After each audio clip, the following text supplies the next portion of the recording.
नमस्कार दोस्तों, स्वागत है आपका मोटरराइड्स में। मेरा नाम है अमित और हम लोग हैं होंडा के बिग विंग शोरूम में। और ये जो मोटरसाइकिल यहाँ पर आप खड़ी हुई देख रहे हैं, इस मोटरसाइकिल का बहुत वक्त से बहुत सारे लोगों को इंतज़ार था। रॉयल एनफील्ड क्लासिक 350 का एक प्रॉपर इंटरनेशनल सब्स्टिट्यूट मेरे ख्याल से अब इस मार्केट में आ गया है। अब हालांकि हम इस गाड़ी को आज चला नहीं पाएंगे क्योंकि सिर्फ वॉक अराउंड करने की अनुमति हमको मिली है, लेकिन फिर भी मैं कोशिश करूँगा कि आपको इस गाड़ी के बारे में सब कुछ बताऊँ, वो सारी चीज़ें आपको बता पाऊँ जो आप जानना चाहते हैं। और इस गाड़ी के संदर्भ में आपके जो भी सवाल हैं, जो भी आपके क्वेश्चंस हैं, उन सभी के जवाब मैं आपको देने की इस वॉक अराउंड में कोशिश करूँगा। अब सबसे पहली चीज़ जो आप में से बहुत सारे लोग जानना चाहते होंगे वो ये है कि ये गाड़ी दिखती कितनी बड़ी है। तो अगर डायमेंशंस की हम लोग बात करें तो ये क्लासिक 350 से ज़्यादा लंबी है, ज़्यादा चौड़ी है, ज़्यादा ऊंची है, इसका व्हील बेस भी ज़्यादा लंबा है। संक्षिप्त तौर पे अगर मैं बात करूं तो यहाँ पर ये जो मोटरसाइकिल है ये अपने सेगमेंट की सबसे बड़ी दिखने वाली मोटरसाइकिल है। तो ये एक अच्छी बात है क्योंकि यहाँ पर ये जो सेगमेंट है यहाँ पर लोगों की एक चाह होती है कि उनकी मोटरसाइकिल बड़ी दिखे, उसे रोड प्रेजेंस हो। तो रोड प्रेजेंस यहाँ पर डेफिनेटली है। और जहाँ तक लुक्स की ही बात हो रही है तो मैं आपको बता दूँ कि ये जो मोटरसाइकिल है ये 2 वेरिएंट्स में मिलेगी, जहाँ पर आपको अलग अलग कुछ हद तक लुक्स भी देखने को मिलेंगे। ये जो वेरिएंट यहाँ पर आप देख रहे हैं ये DLX Pro है, जो कि ज़रा ज़्यादा प्रीमियम होगा। और इसके अलावा जो बेस वेरिएंट है वो वहाँ पर खड़ा है और ये है DLX वेरिएंट। अब इन दोनों मोटरसाइकिल्स में इंजन परफॉर्मेंस और अगर आप साइज़ की बात करें तो कोई फ़र्क नहीं है। जो फ़र्क है वो है कलर्स में और कुछ 1-2 फीचर्स के अंदर। तो पहले उन फीचर्स की और उन कलर्स की बात कर लेते हैं। जैसा कि आप यहाँ पे देख रहे हैं ये कलर जो है ये सॉलिड है और वहाँ पर वो जो कलर है वो 2 टोन है। तो ये एक बड़ा डिफरेंस होगा।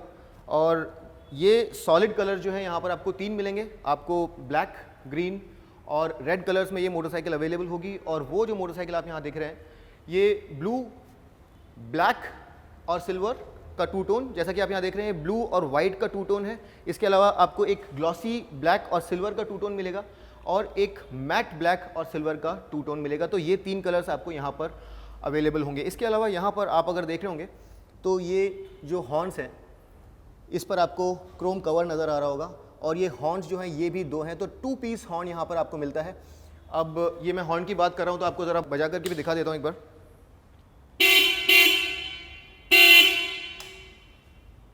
न सिर्फ ये ज़्यादा लाउड है लेकिन यहाँ पर आपको ये क्रोम एम्बेलिशमेंट्स भी मिलते हैं।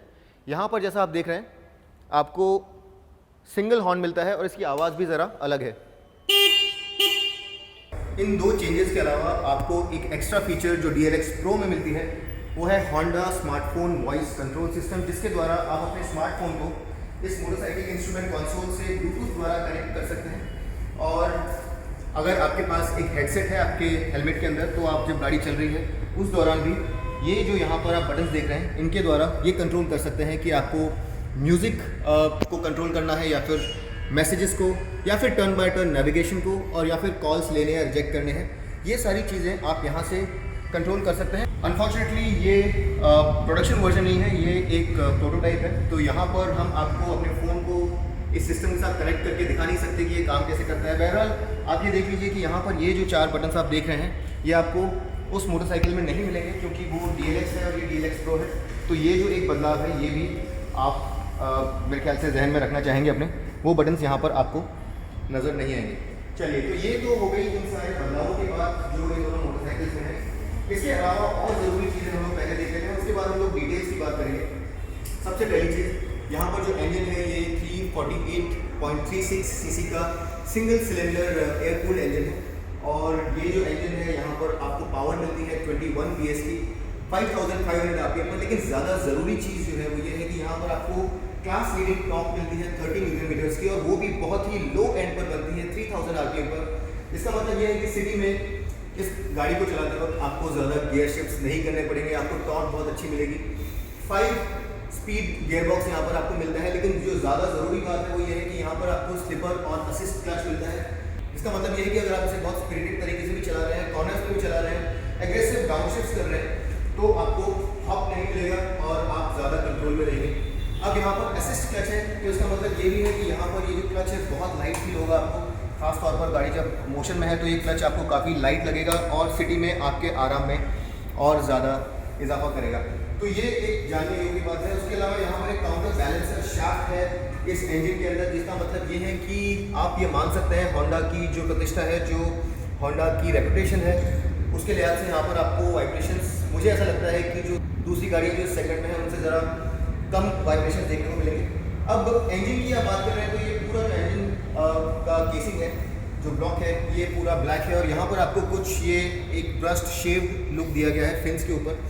तो ये ऑल ब्लैक जो लुक है ये इसे काफ़ी खूबसूरत दिखाता है, काफ़ी प्रीमियम दिखाता है।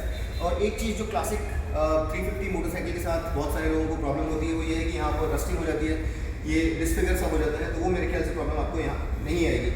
और जैसा मैं देख रहा हूँ यहाँ पर जो क्वालिटी है पेंट की या फिर जो मटीरियल्स की क्वालिटी है, जो फिनिश है, ये बहुत अच्छी है। दूसरी भी गाड़ियाँ मैंने सेगमेंट की जो भी है वो सारी चलाई हैं, उनकी फिनिश भी देखी है। मुझे यहाँ पे ओवरऑल जो फिनिश है, जो क्वालिटी है, ये ज़्यादा बेहतर लग रही है। तो ये डेफिनेटली एक एडवांटेज बन के सामने आएगा। ये जो गाड़ी है ये होंडा की जो सीबी सीरीज़ है उससे प्रेरणा लिए हुए है, लेकिन ये एग्जैक्टली एक सीबी नहीं है। इसका नाम यहाँ पर इंडिया के लिए होंडा हाइनेस CB 350 रखा गया है और ये स्पेसिफिकली इंडिया के लिए बनाई गई मोटरसाइकिल है। यहाँ के मार्केट को ध्यान में रख के बनाई गई मोटरसाइकिल है। तो यहाँ के लिए यहाँ के इंजीनियर्स ने काफ़ी हद तक इसके अंदर योगदान दिया है। 90% लोकलाइजेशन इस गाड़ी के अंदर, और इस गाड़ी के अंदर जो भी इंजीनियरिंग की गई है वो यहाँ के लोगों को ध्यान में रख के की गई है। अब यहाँ पर अगर ग्राउंड क्लियरेंस देखेंगे तो 166 mm का ग्राउंड क्लियरेंस है। बड़े बम्प्स पे भी ये गाड़ी मेरे ख्याल से बड़े आराम से निकल पाएगी, मेरे ख्याल से कोई तकलीफ नहीं होनी चाहिए। ये जो फुट पैक्स की क्वालिटी मैं यहाँ पर देख रहा हूँ ये बहुत अच्छी है। जो ब्रेक लेवर है इसकी क्वालिटी अगर मैं देख रहा हूँ तो बहुत अच्छी है। रेयर फुट पैक की क्वालिटी, सब फ्रेम, जहाँ पर भी मैं टच एंड फील की बात आती है, लुक्स की बात आती है, क्वालिटी जो है, फिनिश जो है बहुत ही अच्छी है। तो ये एक बड़ा ही इम्प्रेसिव आस्पेक्ट है इस मोटरसाइकिल का। और कुछ अगर हम लोग स्पेक्स की बात करें यहाँ पर तो आपको सामने 310 mm के परफोरेटेड डिस्क ब्रेक्स मिलते हैं और डुअल चैनल ABS मिलता है। पीछे 240 mm के डिस्क ब्रेक्स हैं, तो एक डुअल चैनल ABS का होना भी यहाँ पर एक एडवांटेज बन के सामने आता है। हालांकि ये फीचर अब आपको दूसरी मोटरसाइकिल्स में भी मिलती है, लेकिन ये जो फीचर है यहाँ पर डिफ़ॉल्ट है। आपको मेरे ख्याल से ये जो ऑप्शन है स्टैंडर्ड मिलेगी। ये एक रेट्रो स्टाइल मोटरसाइकिल है, एक क्लासिक स्टाइल मोटरसाइकिल है, तो क्रोम का भरपूर उपयोग किया गया है। अगर आप देखेंगे फ्रंट फेंडर पर काफ़ी सारा क्रोम आपको नज़र आएगा। उसके साथ जो हेडलाइट है इसका रिम भी क्रोम है। हेडलाइट का जो बैक है ये एक मेटालिक ब्लैक कलर लिए हुए है, लेकिन जो हेडलाइट खुद है ये यहाँ पर जैसा आप देख रहे हैं ये एक LED यूनिट है। तो ये मेरे ख्याल से एडवांटेज है इस सेगमेंट के लिए। चलिए हम लोग ये लाइट्स को जला करके भी एक बार देख लेते हैं।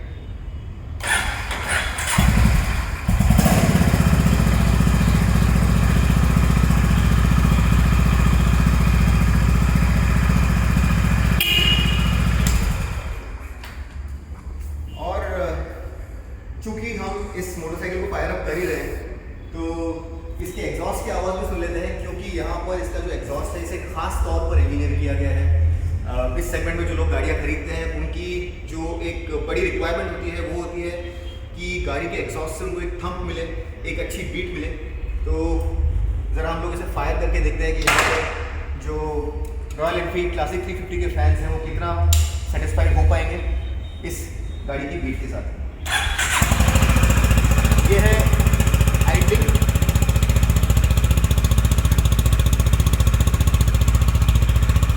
चलिए हम इसे मिड रेंज तक लेके चलते हैं।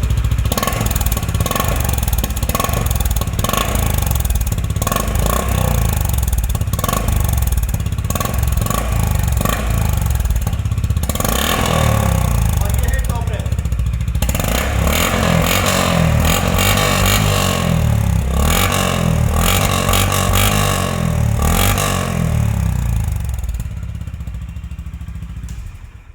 ज़्यादा कुछ मुझे कहने की ज़रूरत नहीं है, बहुत ही ज़बरदस्त इस गाड़ी की थंब है, बहुत अच्छा बीट है और काफ़ी हद तक मेरे ख्याल से ये मोटरसाइकिल जो एग्जॉस्ट साउंड की रिक्वायरमेंट्स आप में से बहुत सारे लोगों की इसे मेरे ख्याल से मैच कर पाएगी। हेडलाइट की तरह ही यहाँ पर ब्लिंकर्स भी LEDs हैं और ये मेरे ख्याल से काफ़ी अच्छा फीचर यहाँ पर दिया गया है। जो RVMs हैं यहाँ पर क्रोम है और यहाँ पर एक ख़ास बात मैं आपको बताना चाहता हूँ। ये जो RVMs हैं देखने में आपको कुछ ऐसा लगेगा कि जैसे रॉयल एनफील्ड कुछ क्लासिक मोटरसाइकिल्स में इस तरह के RVMs आते हैं वैसे हैं, लेकिन यहाँ पर जो एक फील है वो बड़ा ही सॉलिड है।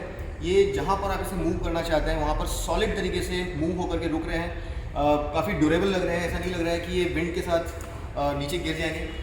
मेरे ख्याल से इसकी जो विड्थ है ये ज़रा और बेहतर हो सकती थी, बहुत ज़्यादा वाइड नहीं है, लेकिन इसके ऊपर मैं आपको अपनी जो प्रॉपर डेफिनेटिव कमेंट्री है वो चलाने के बाद ही दे पाऊँगा जब मैं इसे रोड पर यूज़ करूँगा। लेकिन पहली निगाह में मेरे ख्याल से ये ज़रा और वाइड हो सकते थे। यहाँ पर ड्राइवर के पॉइंट ऑफ व्यू से जो दृश्य आपको नज़र आता है, ये टैंक आपको बहुत ही बड़ा लगता है, एक बिग बाइक फील आपको डेफिनेटली मिलता है। और ये टैंक भी अपने सेगमेंट के सबसे बड़े टैंक्स में से एक है। 15 लीटर्स का यहाँ पर आपको टैंक कैपेसिटी मिलता है। और ये जो टैंक है ये एक हिंज्ड यूनिट है, इसे आप इस तरह से खोल सकते हैं।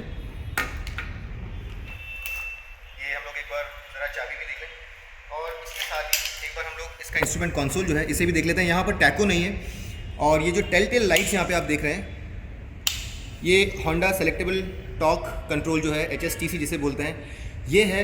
और इसका मतलब ये है कि इस गाड़ी का जो फ्रंट व्हील है और जो रेयर व्हील है उसकी स्पीड लगातार इसका ECU मॉनिटर करता रहता है। और अगर किसी कंडीशन में आप एब्रप्टली थ्रॉटल देते हैं, जैसे कि अगर बारिश हो रही है और ट्रैक्शन अवेलेबल नहीं है और आप एब्रप्टली थ्रॉटल देते हैं तो टॉर्क जो है वो ज़रा कम हो जाएगा, जिससे कि जो गाड़ी है उसके ऊपर कंट्रोल आपका बना रहे, जो रेयर व्हील है वो स्लिप ना हो। तो ये एक और यहाँ पर आपको अच्छी फीचर दी गई है। अगर आप टेल लाइट्स यहाँ पर देखेंगे तो ये टॉर्क कंट्रोल के साथ साथ आपको एक हाई बीम, एक साइड स्टैंड इंडिकेटर। अब साइड स्टैंड इंडिकेटर जो है ये अगर आपकी गाड़ी गियर में है तो आपको इंजन स्टार्ट भी नहीं करने देगा, तो ये एक और एडिशनल फीचर है। इंजन मेल फंक्शन लाइट है, यहाँ पर न्यूट्रल इंडिकेटर है।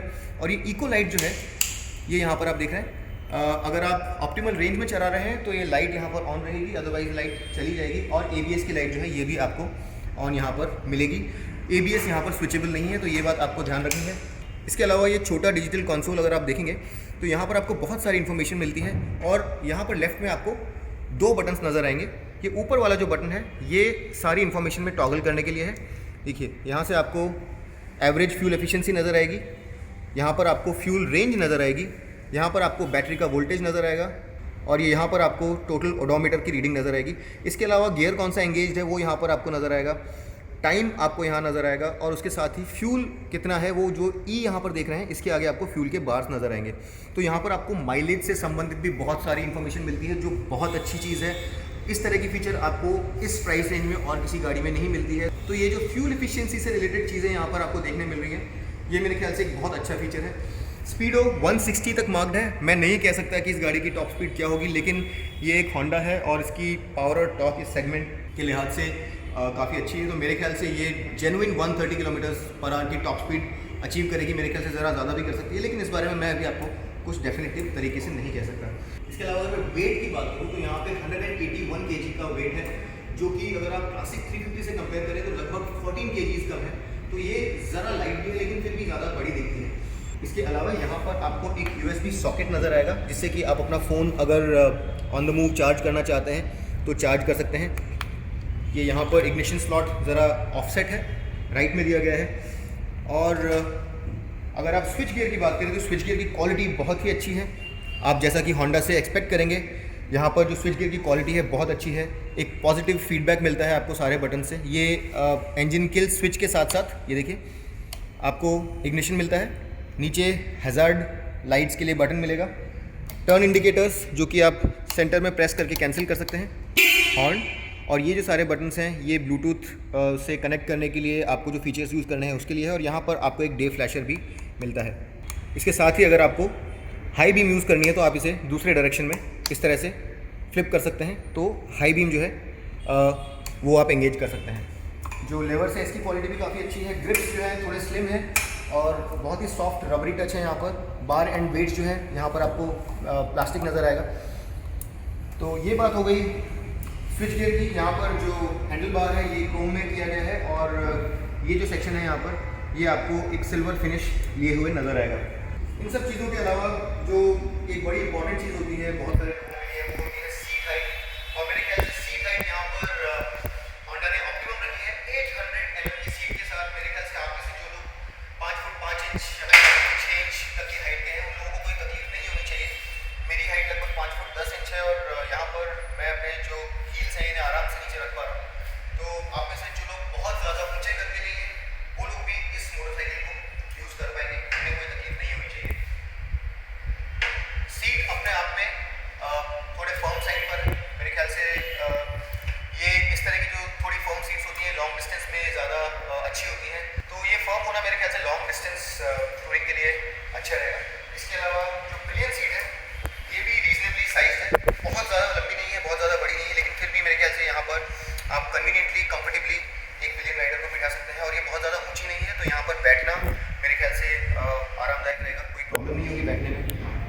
पर लेडीज़ भी बैठ सकती हैं। पीछे यहाँ पर जो कि हर मोटरसाइकिल में एक मैंडेट होता है, एक बड़ा साड़ी गार्ड है जो कि सफिशेंट प्रोटेक्शन प्रदान करेगा। यहाँ पर आपके पास ट्रेडिशनल डुअल शॉक सस्पेंशन है और ये 5 स्टेप एडजस्टेबल भी है। फ़िलहाल जैसा मैं देख रहा हूँ ये अपने स्टिफनेस से एक लेवल कम है और जैसा मैंने बैठ करके देखा ये बहुत ज़्यादा सॉगी है, बहुत ज़्यादा सॉफ्ट नहीं है। ये मेरे ख्याल से रीजनेबली फर्म है, तो इसका जो सीधा सा इम्प्लीकेशन है वो मेरे ख्याल से इस गाड़ी की हैंडलिंग पर आएगा और ये मेरे ख्याल से एक ठीक ठाक हैंडलिंग मोटरसाइकिल होनी चाहिए। इस सेगमेंट की जो दूसरी मोटरसाइकिल से एटलीस्ट उन्हें मैच करेगी, मेरे ख्याल से उनसे बेहतर भी हो सकती है। सामने वाला सस्पेंशन भी बहुत ज़्यादा मुझे सॉगी नहीं लग रहा है, तो एक अच्छी वेल बैलेंस्ड फॉर्म राइड की उम्मीद आप इस मोटरसाइकिल से मेरे ख्याल से कर सकते हैं। आगे की तरह पीछे के भी जो ब्लिंकर्स हैं ये एलईडीज़ हैं, लेकिन जो मेन टेल लैंप है ये यहाँ पर बल्ब है, यहाँ पर आपको एलईडीज़ नहीं मिलेंगे। ग्रैब रेल जो है काफ़ी सिंपल है, यहाँ पर साइड में आपके पास फिंगर्स डालने के लिए कोई स्पेस नहीं है, लेकिन पीछे से आप इसे अच्छे से पकड़ सकते हैं। और जो अकेली कुछ जगहें हैं जहाँ पर शायद फिनिश उतनी ज़्यादा अच्छी नहीं है जितनी पूरी मोटरसाइकिल पे है, उनमें से एक जगह ये भी होगी जहाँ पर ये वेल्ड मार्क्स आपको नज़र आ रहे हैं, लेकिन मेरे ख्याल से ये बिल्कुल शिकायत करने जैसा नहीं है। ओवरऑल फिनिश इस मोटरसाइकिल की बहुत अच्छी है। यहाँ पर व्हील साइज अगर आप देखेंगे तो आपको सामने 19 इंच व्हील मिलता है और पीछे आपको 18 इंच व्हील मिलता है। सामने 100 सेक्शन टायर है, हमारे के जैपर टायर लगे हैं, ट्यूबलेस टायर्स हैं, एलॉयज़ हैं, वाई शेप यहाँ पर आपको स्पोक्स नज़र आएंगे एलॉयज़ के, और पीछे भी आपको 130 section MRF nano clip zapper Y tyre नज़र आएगा। इसके साथ ही अगर एग्जॉस्ट को देखेंगे तो पूरा एग्जॉस्ट जो है ये क्रोम में बनाया हुआ है। ये सब फ्रेम जो है इसका भी जो डिज़ाइन है बहुत अच्छे से बनाया हुआ है। यहाँ पर आपको एक बॉक्स सेक्शन स्विंग आर्म नज़र आएगा। और अगर आप इसके शैसी की बात करें तो हाफ डुप्लेक्स इसे होंडा कह रहा है, लेकिन अगर आप इसे सिंपल भाषा में बात करें तो एक सिंगल डाउन ट्यूब जो शैसी होता है उसको एक फॉक के तौर पर नीचे डबल कैडल में एक्सटेंड किया गया है।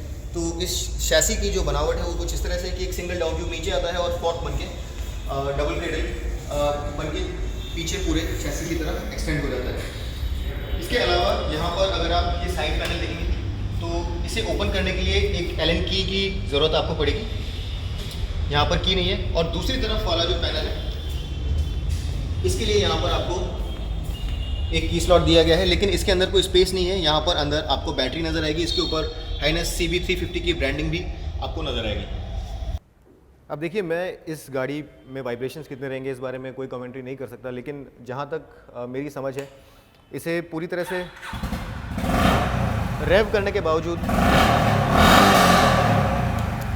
मुझे हैंडल बार पे किसी तरह के कोई वाइब्रेशंस महसूस नहीं हो रहे हैं। तो मेरा ये मानना है कि बहुत ज़्यादा स्मूथ यहाँ पर आपको एक फ़ील आएगा।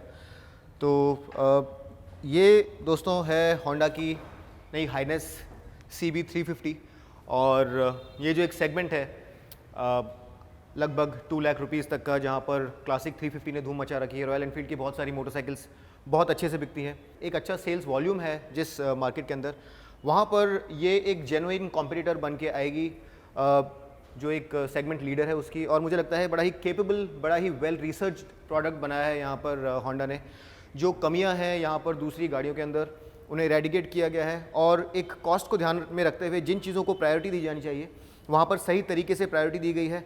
यहाँ पर अगर आप फिनिश देखें, यहाँ पर अगर आप रिफाइनमेंट देखें, ओवरऑल अगर इस सेगमेंट के दूसरी गाड़ियों से स्पेक्स कंपेयर करें और कुछ फीचर्स भी देखें तो ये एक श्रेष्ठ गाड़ी बन के सामने आती है। यहाँ पर एग्जैक्ट प्राइसेस क्या होंगी ये हमें अभी तक पता नहीं है, लेकिन इसकी prices 1.9 lakh rupees ex showroom से चालू होंगी और जो DLX यानी कि बेस वेरिएंट है उसकी ये कीमत होगी। DLX प्रो वेरिएंट की क्या कीमत होगी ये अभी तक होंडा ने हमें बताया नहीं है, लेकिन उस लिहाज से अगर आप देखें तो ये प्राइसेस काफ़ी कॉम्पिटिटिव हैं, क्योंकि जो top of the line royal Enfield classic 350 Chrome है डुअल चैनल ABS वाली, वहाँ पर 1.84 लाख रुपीज़ की एक्स शोरूम प्राइस है और वहाँ पर आपको बहुत सारी फीचर्स जो यहाँ पर हैं वो आपको नहीं मिलती हैं। तो डेफिनेटली ये प्राइस बहुत ही एग्रेसिव है।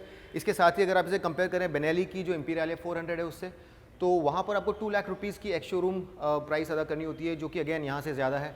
इनफैक्ट अगर आप लिक्विड कूल्ड जो जावा मोटरसाइकिल्स आती हैं उनकी बात करें तो वहाँ पर आपको 1.8 लाख रुपीज़ की कीमत देनी होती है, लेकिन वहाँ पर भी आपको इस तरह की फ़ीचर्स नहीं मिलेंगी। तो मेरे ख्याल से एक बड़ी ही कॉम्पिटिटिव प्राइस अनाउंस की गई है CB350 हाइनेस की, और जो इस सेगमेंट में लोग गाड़ियाँ ख़रीदना चाहते हैं उन्हें कॉम्पेल करेगी ये गाड़ी अपनी तरफ आने के लिए, एक बार टेस्ट राइड लेने के लिए। तो अगर आप इस सेगमेंट में गाड़ी खरीदना चाहते हैं तो वेट कीजिए मिड अक्टूबर तक, जब तक इस गाड़ी की डिलीवरीज चालू होंगी। अभी सारे शोरूम्स पर इसकी टेस्ट राइड अवेलेबल नहीं है, लेकिन धीरे धीरे जैसे ही आपके शहर में ये गाड़ी टेस्ट राइड के लिए आती है, आपको डेफिनेटली जाकर के इस गाड़ी की टेस्ट राइड लेनी चाहिए, क्योंकि मेरे ख्याल से ये एक बड़ा ही एप्ट अल्टरनेटिव है और इस सेगमेंट में डिसरप्शन लेकर के आएगा।